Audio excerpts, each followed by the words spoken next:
Oke, selamat siang. Jumpa kembali dengan Mas Bro Tegal. Saya akan memberikan info untuk kalian supaya kalian jangan pada panik. Nanti market akan kembali lagi dengan data-data, info-info, informasi yang akan saya berikan untuk kalian, yang mana market akan pump lagi. Ini hanya permainan bandar, game manipulasi, jebakan mereka. BTC itu sudah terjun di 30%, kemarin 2,1 miliar, kemudian turun ke 1,4, naik lagi 1,5, banyak leplet, dihajar lagi leplet ke bawah, disangka akan bear lagi. Ini nanti kalau banyak yang masang short, maka akan dipump ke atas ya. Tapi kalian tetap dior, riset sendiri dalam dunia kripto berisiko tinggi. Mas Bro tidak bertanggung jawab atas kerugian kalian, semua kerugian ditanggung masing-masing. Akan saya kasih data-data faktor pendukung yang mana market akan bull ya. Jangan khawatir. Oke, langsung saya bahas, nggak lama-lama lagi di sini.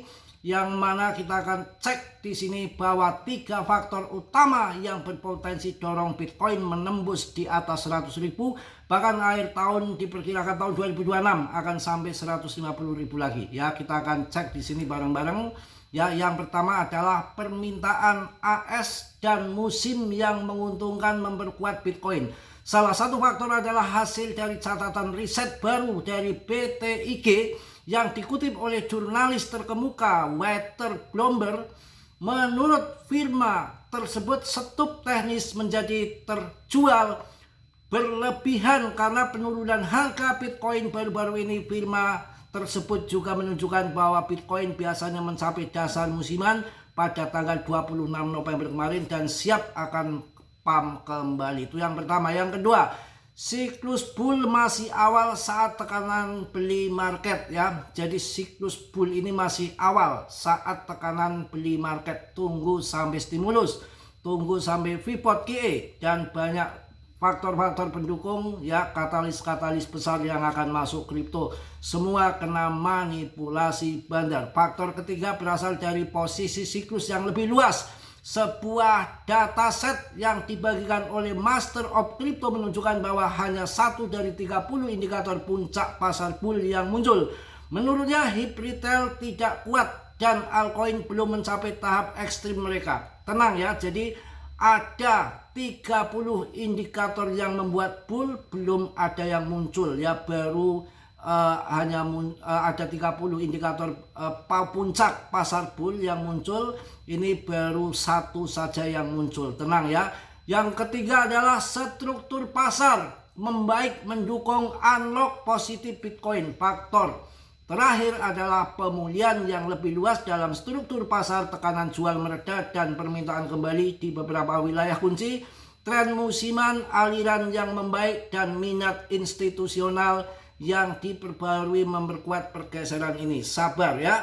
Contoh pembelian institusional yang terkenal adalah rencana oleh Metaplanet untuk membeli Bitcoin tambahan, gabungan permintaan yang meningkat, likuiditas yang baik, penempatan siklus yang baik, dan musim yang kondusif menempatkan harga BTC dalam posisi untuk naik. Ketika kondisi ini dipenuhi, sangat mungkin bahwa harga BTC akan meningkat menuju di atas 150.000 ya. Sabar, kita harus lihat data-data yang ada. Kemudian saya lanjut kembali. Harga BTC merosot, apakah akan pulih lagi? Akan pulih lagi ya.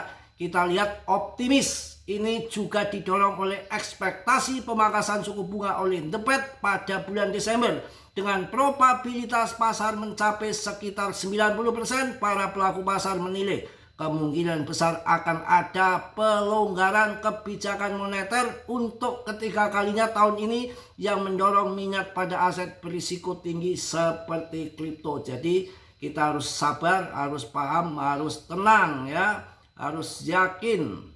Oke, kita lanjut kembali. Bentar.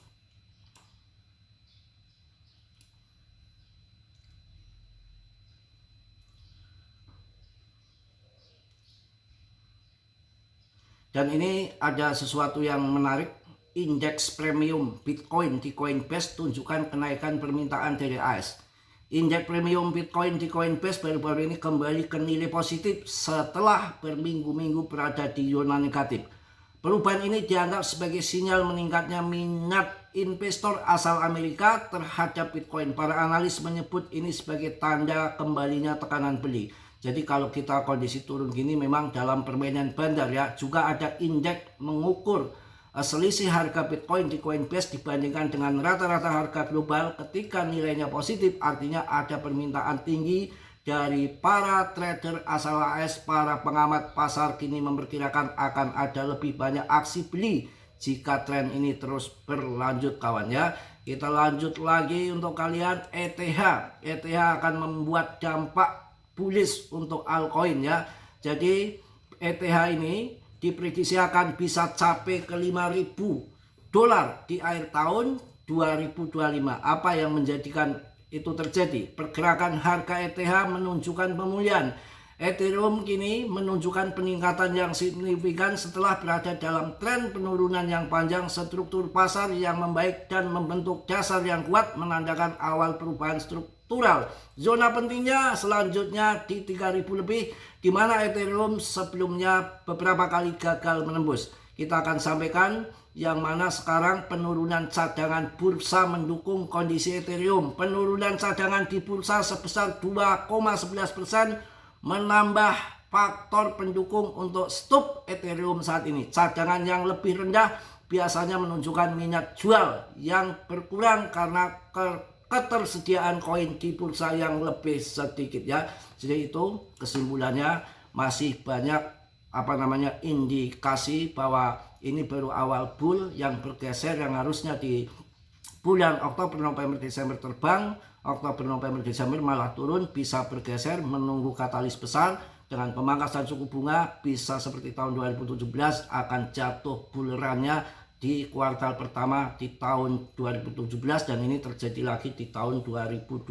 Banyak yang memprediksi ke situ. Harga sudah kendor apapun koinnya, kalau dicek dari Fibonacci di 3D-nya, daily-nya itu saat itu di area merah terbawah sangat rendah. Jadi kalau mundur pun sudah banyak, maju terus pantang mundur. Kripto itu nggak jelas, sekarang kendor turun, tahu-tahu nanti pertengahan bulan depan sampai Januari pam gila-gilaan. Takutnya mengulang sejarah seperti tahun 2017, kenaikan yang sangat melejit, legit ya, tinggi sekali. Takutnya dengan adanya ETF BTC PAM 2,1 miliar dan altcoin season belum terjadi dan berkepanjangan longsor terus, takutnya sekali naik sekali cuan berkali-kali lipat di tahun 2026 itu bisa terjadi ya. Selalu saya ingatkan lagi untuk kalian, Dior riset sendiri dalam dunia kripto berisiko tinggi, bisa cuan dadakan ataupun habis-habisan dadakan. Mas Bro tidak bertanggung jawab atas kerugian kalian, semua kerugian ditanggung masing-masing. Cari koin yang bagus-bagus, kondisi turun gini nggak usah takut, masuk saja. Oke, mungkin itu aja yang saya sampaikan di siang hari ini. Tetap semangat, tetap yakin, rezeki nggak akan kemana-mana. Yang positif kalian ambil, yang buruk kalian tendang. Kiranya sudilah yang belum subscribe untuk subscribe. Yang sudah, Mas Bro ucapkan banyak-banyak terima kasih. Salam dari Tegal Mas Bro. Wassalamualaikum warahmatullahi wabarakatuh. Jos.